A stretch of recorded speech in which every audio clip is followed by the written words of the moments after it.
I know so I joke on the channel I'm late to everything, but this was one of those times where I'm like, I was late to it, but guys, I seriously didn't mean to be late to this movie.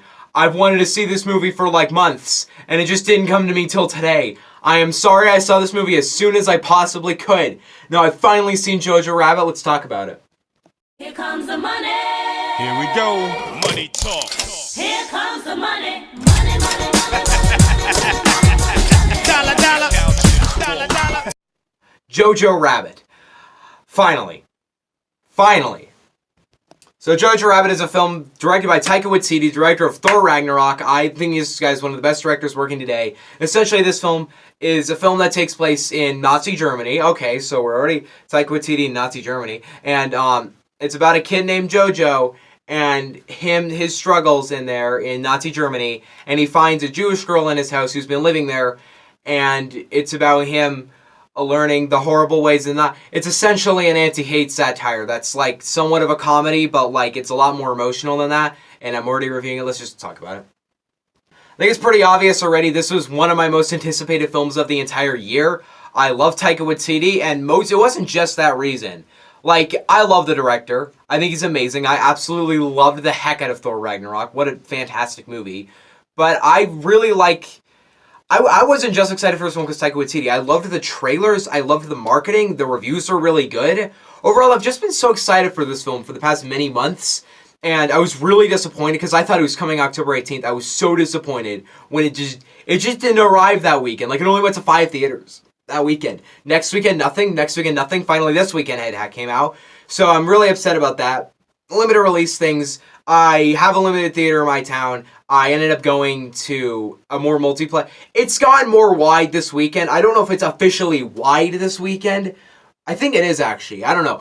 If this movie's playing near you, go see it.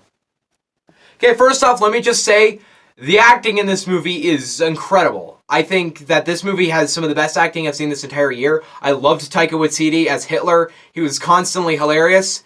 I loved him. I think that, but the main thing in this film that I really loved, the main performance I really loved, was, I'm forgetting his name. I know his name is Roman, don't know his last name, but he's the main kid in this movie. He is incredible.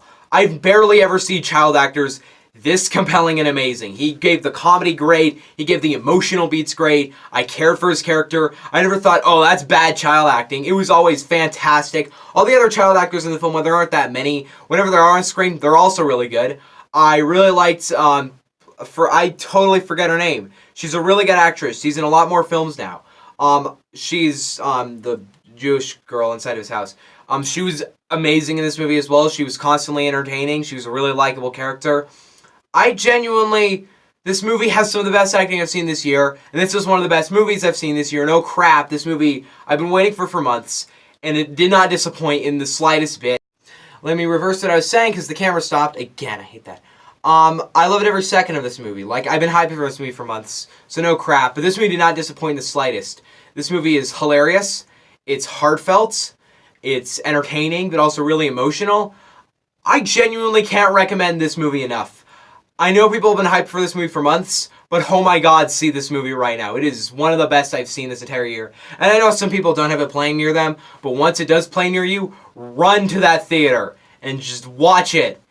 I love this movie. Next thing I'll say is I mentioned all the comedy. This movie has a lot of comedy in it. It's really funny. Like, it's really funny. I think there's not a single joke in this film that fell flat. Some Marvel movies are sometimes jokes where I'm like, okay, that wasn't the funniest joke. But overall, I didn't ever think in this movie, oh, that joke is bad. I always laughed, either chuckled or laughed at every joke. There's some really quotable lines in this film. And there are some, like, even if this film has comedy in it, it's not a comedy. And if you think it's a comedy, really think about the film overall. Like, if you've seen the film would you get this, but the film is not, this film's goal, I was surprised by this. This film's goal is not to be a satirical, it's not supposed to be a satirical Nazi film. It's not supposed to be a comedy Nazi. Not at all. This film is very similar to The Great Dictator, where it almost just displays all these like Nazi horrible things. I've said Nazi in this video way too much. It just displays them as just really goofy. And that is one of the best ways to portray it. I'm not mad at you if you portray Nazism as awful as it is, because it is that awful, and if you portray it as the torturous way it was, then yes. But if you're portraying it from a satirical point, like Jojo Rabbit did and The Great Dictator did, you're on spot. This film actually derives a lot from The Great Dictator. That surprised me. I think The Great Dictator, I think I'd call it better, because I think overall the film has lived on longer. And I think there's something that's just so special about The Great Dictator and how there wasn't really, like, and that time, like, we see films with movies like this all the time, like with messages like this, but you never saw films in the 40s like that, so The Great Dictator is better than this movie. Not much movies are better than The Great Dictator. But this film is not a comedy, because overall, what is the point of a comedy? It's to make you laugh. This movie makes you laugh, but if you're calling this a comedy, go ahead and call The Peanut Butter Falcon and The Farewell a comedy, because they have comedy in them. They're a lot funny a lot of the time. But the point isn't to be funny. The point is to deliver a message. And at the end of this film, the ending of the film is just like, this is the message you're supposed to deliver. Like, at the end of this film, I just loved the way this film wrapped itself up. It didn't do it, like, in a lot of ways that films do it. A lot of ways that just films that show how awful Nazism is. Most of the film is kind of lighthearted. And none of it's really that dark until kind of the end. And it, like, really just brings out the evil in Nazism. I just loved the way that was all portrayed. And overall, this is a film that requires a lot of talent, because there are some scenes in this film that I thought, they've said Hitler in this scene way too much. They've said the words Hail Hitler in this scene a freaking million times. And I'm not upset about it at all. Because this film... Also, here's one thing. I've heard some people say this film was surprisingly safe. I call it safe, yeah. This film isn't like a lot of films where it's just like controversial. No, this film, because obviously he made the film knowing it was going to be controversial, but he didn't make it to be controversial. And it doesn't go overboard where it should. It never felt like I was trying to watching this, like, edgy movie. It always felt like I was watching a film that knew what it was, and it had a message, and it has something to say. Overall, I don't want to give too much about the film. I think there's a lot of ways I could talk about this film and totally spoil the entire thing. I don't think I will do a spoiler review. I was really excited for this movie, but honestly, I don't think spoiler review is something I really need to do. I don't think there's enough for a spoiler review. But overall, yeah. Yeah. Because in the end, I absolutely love the Jojo Rabbit. It's entertaining, it's funny, but it's also really emotional. I freaking love the crap out of this movie. This is top 10 best of the year, easily. I doubt this. If this film gets kicked out of the top 10, there are some good movies that come out towards the end. And we still have, like, Knives Out, and The Rise of Skywalker, and Cats. And the Cats is not going to be good. But overall... as the time stands, this is one of my favorite movies of the year, and I'm going to give it Jojo Rabbit. I'm going to give it a 9 out of 10. I feel like some people will go like, why is it not a 10? Why is it a 10? Well, to be perfectly honest, I didn't feel comfortable with giving this movie quite 10 out of 10.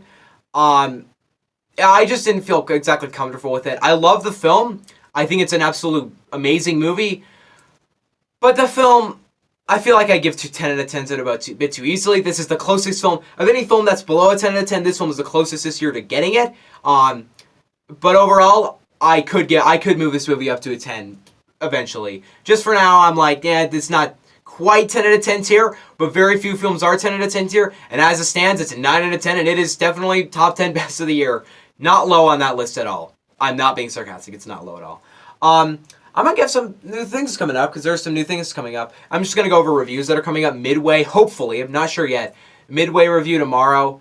I'm not excited for that movie, to be honest. Then we have one film I am not dying to see.